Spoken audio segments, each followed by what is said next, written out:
সুপ্রিয় দর্শক, আসসালামু আলাইকুম। সংসদে নারীদের জন্য সংরক্ষিত আসনগুলোতে এনসিপি যেটি পেয়েছে সেখানে তারা দলটির যুগ্ম আহ্বায়ক এবং নারী শক্তির আহ্বায়ক মনিরা শারমিনকে মনোনয়ন দিয়েছে। তবে আমরা জানি মনিরা শারমিনের মনোনয়ন বাতিল হয়েছে। নির্বাচন কমিশনের যাচাই বাছাই যখন তার মনোনয়নপত্র বাতিল হয়, এরপরে তিনি নির্বাচন কমিশনে আপিল করেছেন। আপিল করার পরও চূড়ান্ত বাছাইয়ে তার মনোনয়ন বাতিল হয়ে যায়। অর্থাৎ নির্বাচন কমিশনে তার মনোনয়ন বাতিল হয়ে গেছে বা নির্বাচন কমিশনের চূড়ান্ত সিদ্ধান্ত হলো তার মনোনয়ন বাতিল। কিন্তু এখনও তার সামনে একটি পথ খোলা আছে এবং তিনি স্পষ্টত ঘোষণা দিয়েছেন তিনি সেই পথে হাঁটবেন। সেই পথে কি তিনি আসলে তার মনোনয়ন ফিরিয়ে আনতে পারবেন কিনা বা মনিরা শারমিন শেষ পর্যন্ত এমপি হতে পারছেন কিনা এই বছর, সেটা নিয়েই আলাপ করব। দ্বিতীয়ত, বিএনপির দুজন নারী এমপি প্রার্থীর বিরুদ্ধেও আপিল করা হয়েছে এবং তাদের প্রার্থিতা যেন বাতিল করা হয় সেই আবেদন করা হয়েছে। কিন্তু আমরা দেখলাম জেবা আমিন, যিনি জালকাঠি থেকে বিএনপির মনোনয়ন পেয়েছেন, এবং মাধবী মার্মা, যিনি বান্দরবান থেকে বিএনপির মনোনয়ন পেয়ে সংসদে নারী এমপির পথে রয়েছে, কিন্তু তাদের বিরুদ্ধে আবেদন করা হয়েছে এবং আবেদনগুলো খারিজ হয়ে গেছে এবং নির্বাচন কমিশনের চূড়ান্ত সিদ্ধান্ত হলো দুজনই প্রার্থী হিসাবে থাকছেন। অনেকেই বলাবলি করছেন যে নির্বাচন কমিশন এই যে বিএনপির দুজনের বিরুদ্ধে যে আপিলটি হলো সেই আপিলটি গ্রহণ না করে বিএনপির প্রতি সহানুভূতিশীল হয়েছে। আবার মনিরা শারমিনের মনোনয়নটি বাতিল করে এই নির্বাচন কমিশন আসলে পক্ষপাতমূলক আচরণ করছে, অনেকে এটা বলছেন। তা আমরা হিসাব নিকাশ করে দেখব নির্বাচন কমিশন কি পক্ষপাতমূলক আচরণ করছে কিনা, আর মনিরা শারমিনের মনোনয়ন শেষ পর্যন্ত টিকে আসবে কিনা।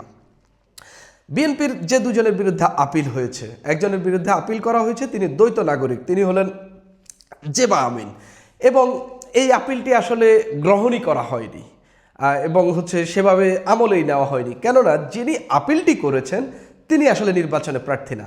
আরপিও অনুযায়ী স্পষ্টত বলা আছে নির্বাচনের কোনো প্রার্থীর বিরুদ্ধে যদি আপিল করতে হয় একজন প্রার্থী এই আপিলটি করতে পারেন। আপনি যদি দেখেন যে জনাব হাসনাত আবদুল্লাহ যখন ত্রয়োদশ সংসদ নির্বাচনে তার প্রার্থী যিনি ছিলেন মঞ্জুরুল হাসান মুন্সি, তার বিরুদ্ধে তিনি আপিল করেছেন, বাইরের কেউ কিন্তু করেনি। অর্থাৎ হাসনাত আবদুল্লাহ তার প্রতিদ্বন্দ্বীর বিরুদ্ধে আপিল করেছেন। হ্যাঁ, হাসনাত আবদুল্লাহ চাইলে চট্টগ্রামের একজনের বিরুদ্ধে আপিল করতে পারতেন, সম্ভব এটা, কিন্তু প্রার্থী নয় এরকম কেউ এই জায়গায় আপিল বা আবেদন করতে পারবে না, প্রার্থিতা বাতিলের আবেদন করতে পারবে না। তবে হ্যাঁ, তার সামনে পথ খোলা আছে, সেটা আদালতে আপিল করতে হলে প্রার্থী হইতে হবে, বা আদালতে প্রার্থিতা পরিবর্তন বা বাতিলের আবেদন করতে হলে এমন না যে আপনাকে প্রার্থী হতে হবে। অর্থাৎ মাধবী মার্মার বিরুদ্ধে যিনি আবেদন করেছেন, আপিল করেছেন প্রার্থিতা বাতিলের জন্য, সেই মুমু চাকমা চাইলে আদালতে যেতে পারেন এবং তিনি স্পষ্টত বলেছেন। এখন জেবা আমিনের বিরুদ্ধে অভিযোগ হইল তিনি দ্বৈত নাগরিক, মাধবী মার্মার বিরুদ্ধে অভিযোগ হইল তিনি যে বান্দরবান জেলা প্রশাসক পরিষদ রয়েছে সেই পরিষদের এখনও সদস্য, যেটা অন্তর্বর্তীকালীন সরকারের সময় গঠিত হয়েছে। অর্থাৎ তিনি এখনও সেই পরিষদের সদস্য, অর্থাৎ তিনি এখনও সরকারি বা লাভজনক এরকম একটা রাষ্ট্র পরিচালিত একটা জায়গায় থেকে তিনি এই নির্বাচন করছেন এবং তিনি সেই আপিল করছেন, এবং তিনি যে সেখান থেকে পদত্যাগ করেছেন সেটার এখনও কোনো কাগজপত্র তিনি দেখেননি বা দেখাতে পারেননি, সেই পরিপ্রেক্ষিতে তিনি এই আবেদনটি করেছেন।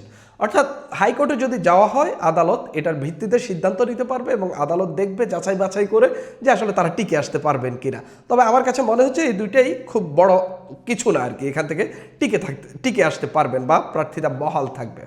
এখানে আসলে নির্বাচন কমিশনের পক্ষপাতমূলক কিছু নেই। নির্বাচন কমিশন দুটি আবেদনই খারিজ করে দিয়েছে, একমাত্র কারণ হলো যারা আবেদন করেছেন তারা কেউই প্রার্থী নন। এই জায়গা থেকে নির্বাচন কমিশন তার জায়গা থেকে একদম আইন অনুযায়ী কাজটি করেছেন। মনিরা শারমিনের যে কাজটি নির্বাচন কমিশন 2 দফায় যাচাই বাছাই হলেও মনিরা শারমিনের মনোনয়নটি টিকেনি এবং তিনি নানান অভিযোগ এনসিপি এবং তার এনসিপির এবং জামাত ইসলামের যেসব অ্যাক্টিভিস্ট রয়েছেন তাদের পক্ষ থেকে করা হচ্ছে, নির্বাচন কমিশন পক্ষপাতমূলক আচরণ করছে। মনিরা শারমিনের মনোনয়ন টিকবে না, অন্তত যখন এই আলাপটি চলছিল নির্বাচনে কাকে মনোনয়ন দিবে সেই আলাপ থেকেই অনেকেই জানতেন মনিরা শারমিনের মনোনয়ন টিকবে না। তাও মনিরা শারমিন এনসিপিকে বুঝিয়েছিল, তিনি সামহাও একজন আইনজীবীর সঙ্গে কথা বলেছেন এবং তিনি বলেছেন টিকবে। এটা বুঝিয়ে তিনি তাকে নিজেকে প্রার্থী করিয়েছেন, অর্থাৎ এনসিপির প্রার্থী হয়েছেন তিনি। কিন্তু এখন যখন দেখা গেল তার মনোনয়নটি বাতিল হয়ে যাচ্ছে। বাতিল কেন? একদম লিগ্যাল কারণ। লিগ্যাল কারণ হলো তিনি যে 2025 সালের ডিসেম্বরে কৃষি ব্যাংক থেকে পদত্যাগ করেছেন, সেটার এখনো 1 বছরও হয়নি। কিন্তু নিয়ম আছে আপনি মিনিমাম 3 বছর পার হইতে হবে। অর্থাৎ 3 বছর পার হওয়ার আগ পর্যন্ত আপনি বাংলাদেশের পার্লামেন্টারি বলেন, স্থানীয় সরকার বলেন, এইসব নির্বাচনে আপনি অংশগ্রহণ করতে পারবেন না। তো এই নারী কোটা সংরক্ষিত নারী আসন হইলেও তিনি এখন নির্বাচন করতে পারবেন না, কেননা এটাও নির্বাচন। এটা সিলেকশনের মতো হইলেও এটা নির্বাচন, কেননা আপনাদের দলের এমপিরা আপনাকে ভোট দিয়েই নির্বাচিত করে। ফর্মালিটি হইলেও এভাবেই কিন্তু আপনাকে নির্বাচিত করে। অর্থাৎ যদি একাধিক বা অনেক প্রার্থী থাকে, এখানে দল যাকে বলবে তিনি নির্বাচিত হবেন। কিন্তু এটা তো অবশ্যই নির্বাচন। সেই জায়গায় এই নির্বাচনে ওনার অংশগ্রহণ আইন অনুযায়ী, আরপিও অনুযায়ী ওনার অংশগ্রহণের কোনো সুযোগ নেই। বাংলাদেশের সংবিধান অনুযায়ী ওনার অংশগ্রহণের কোনো সুযোগ নেই। তবে আমি দেখলাম তার ফেসবুক স্ট্যাটাসে তিনি বলছেন নারী ক্ষমতায়ন হচ্ছে এখানে সেভাবে প্রমোট করা হচ্ছে না। এখন তিনি উমেন কার্ডটি খেলার চেষ্টা করছেন এবং তিনি বিএনপির একজন প্রার্থীর বিরুদ্ধে অভিযোগ তুলেছেন। তিনি ব্র্যাকের একটি শীর্ষ পদে আছেন, তার নাম হলো আন্না মিস, এরকম খ্রিস্টান সম্প্রদায় থেকে যাকে হচ্ছে বিএনপি নমিনেশন দিয়েছে, তিনি ব্র্যাকের পদে আছেন। বিএনপি যাদেরকে নমিনেশন দিয়েছে অনেকেই কিন্তু অনেক জায়গায় চাকরি বাকরি করছেন, বেসরকারি অনেক জায়গায়। এখন আন্না মিসের বিরুদ্ধে অভিযোগ তুলেছেন মনিরা শারমিন যে তিনি এই নির্বাচন করার যোগ্য নয়, কেননা তিনি এখনও নন গভর্নমেন্ট অর্গানাইজেশনে তিনি বা এনজিওতে তিনি চাকরি করছেন। অর্থাৎ এই আরপিওতে বলা আছে যে হচ্ছে নন গভর্নমেন্টে চাকরি করতে পারবে না, কিন্তু এখানে ফাঁক ফোকর আছে, ওইটা রাষ্ট্র পরিচালিত না। তারপরে আমি দেখলাম অনেকেই ওখানে মতামত দিচ্ছেন যে আসলে তিনি যেই পদে আছেন এবং তিনি যেভাবে চাকরিটি করছেন, ওই চাকরি থেকে নির্বাচনের অযোগ্য নন তিনি নির্বাচন করতে পারেন এবং তিনি প্রার্থী হিসেবে অবৈধ হবেন না, তার প্রার্থিতা বাতিল। অবশ্যই নির্বাচন কমিশন তার এই প্রার্থিতা বা তিনি কোথায় কাজ করেন এটা জানেন এবং হচ্ছে নির্বাচন কমিশন এটা যাচাই বাছাই করেছে। যাচাই বাছাই নিশ্চিতভাবে তিনি উতরে গেছেন এবং তার মনোনয়ন অবৈধ হয়নি। এখন মনিরা শারমিন যেটা চেষ্টা করছেন, এটা এই প্রক্রিয়াটাকে টোটালি একটা বিতর্কিত করার চেষ্টা করছেন। দেখেন মনিরা শারমিনের যে বিষয়টা, আমি মনে করি যে এই জায়গায় যদি সহানুভূতির জায়গায় থেকে দেখেন, শেষ পর্যন্ত তিনি মনোনয়ন পাওয়া উচিত। কিন্তু আপনাকে আইনও তো ফলো করতে হবে। আপনি বলতে পারেন সংসদে তো হচ্ছে ঋণ খেলাপি অনেকজন আছে, ঋণ খেলাপি অনেকজনকে হচ্ছে এই বিগত সরকার আর সময়ে নির্বাচন কমিশন নির্বাচন করার অনুমতি দিয়েছে বা আদালত থেকে অনুমতি দেওয়া হয়েছে, অনেকেই দেখলাম যে হচ্ছে ঋণ খেলাপি। এখন নির্বাচন কমিশনে এই দায় নিতে পারে না, দায়টি নিতে হবে আদালতকে। আদালত চাইলে ফাঁক ফোকর বের করে নারীর ক্ষমতায়ন বলেন বা অন্য যে কোনো কারণ দেখিয়ে এই মনিরা শারমিনকে মনোনয়ন দিতে পারে বা হচ্ছে মনিরা শারমিন নির্বাচনের যোগ্য সেই আদেশ দিতে পারেন, কিন্তু নির্বাচন কমিশন এটা দিতে পারে না।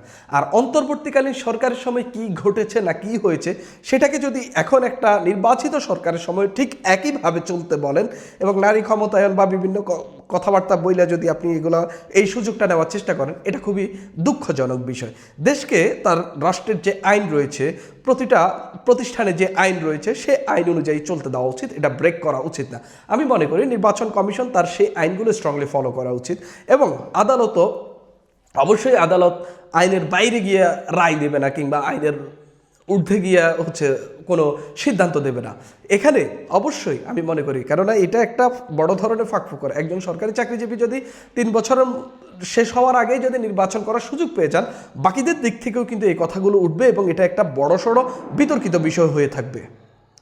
সুপ্রিয় দর্শক, এখন এই পর্যন্তই।